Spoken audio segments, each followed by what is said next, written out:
शिक्षा के मंदिर में अश्लीलता की पुजारी के रूप में प्रिंसिपल पोस्टेड था, तो जब मौका मिले कभी महिला टीचर स्टाफ और कभी नॉर्मल स्टाफ के साथ अश्लील भरी बातें करता था और बिना मतलब कॉल करता था और अभद्र इशारे भी करता था और ये कहता था किसे आई लव यू कहूँ, किसे आई विश यू कहूँ और किसे व्याख्याता जो हैं उनके द्वारा छेड़छाड़ की कृत्य की गई है, ऐसा संज्ञान में आया और विकासखंड शिक्षा अधिकारी के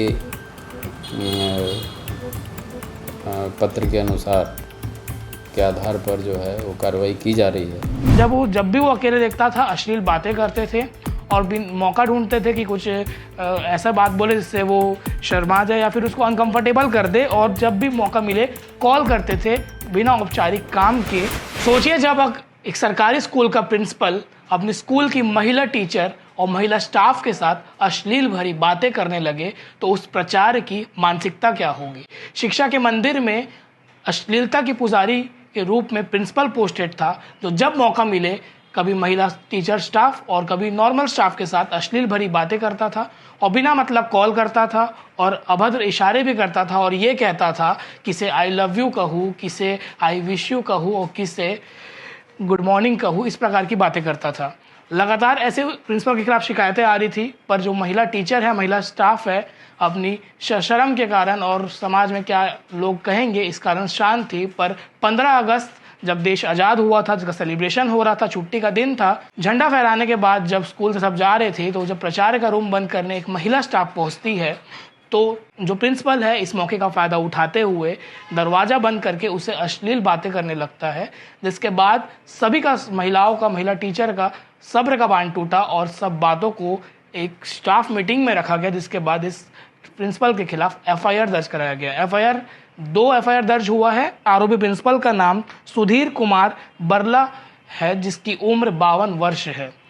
पुलिस ने आरोपी प्रिंसिपल को गिरफ्तार कर जेल भेज दिया है। इसका संज्ञान जिला शिक्षा अधिकारी ने भी लिया है और डिविजनल कमिश्नर को निलंबन करने का प्रस्ताव भेजा है और विभागीय जांच करने की भी बात कही है। पूरा मामला शुरू होता है 14 नवंबर बाल दिवस से। उस दौरान जब एक शिक्षिका बताती है पूर्व में के साथ जो घटना हुआ कि जब भी वो अकेले देखता था अश्लील बातें करते थे और बिन मौका ढूंढते थे कि कुछ ऐसा बात बोले जिससे वो शर्मा जाए या फिर उसको अनकंफर्टेबल कर दे, और जब भी मौका मिले कॉल करते थे बिना औपचारिक काम के, और इसके साथ ही अश्लील कमेंट करने का भी मौका नहीं छोड़ते थे जब उनको मौका मिले, जैसे मैंने आपको शुरुआत में भी बताया।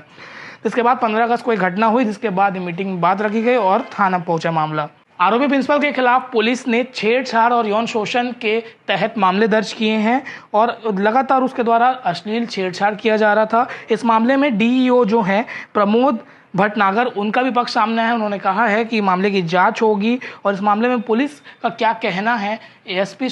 अनिल कुमार सोनी जो है उनसे भी हमने बात की तो उन्होंने कहा कि प्रिंसिपल के खिलाफ शिकायत मिली है, जिसके खिलाफ एफआईआर दर्ज कर उसको गिरफ्तार कर लिया गया है और न्यायालय में पेश कर उसको जेल भेज दिया गया है। अब देखिए कि शिक्षक के मंदिर में जो प्रिंसिपल उस स्कूल का हेड होता है, पिता तुल्य उसको मानते हैं। जब वो ही अपनी शिक्षा जो टीचर है, महिला टीचर या फिर महिला स्टाफ जो काम करती है, उनसे अभद्रता करते जाए तो अपने साथ साथ वो पूरे स्कूल और पूरे सिस्टम और पूरे विभाग का भी नाम खराब कर रहा है। ऐसे शिक्षकों के, ऐसे टीचर्स के खिलाफ, ऐसे प्रिंसिपल के खिलाफ सख्त से सख्त कार्रवाई होनी चाहिए ताकि एक नाजिर बने और आगे चल के कोई भी व्यक्ति, कोई भी सरकारी पद पर, इतने बड़े पद पर बैठा व्यक्ति इस प्रकार से अपने जो पावर है उसका दुरुपयोग ना करे और महिलाओं के साथ अश्लीलता ना करे। इस खबर को लेकर आपकी क्या राय है हमें कमेंट सेक्शन में बता सकते हैं।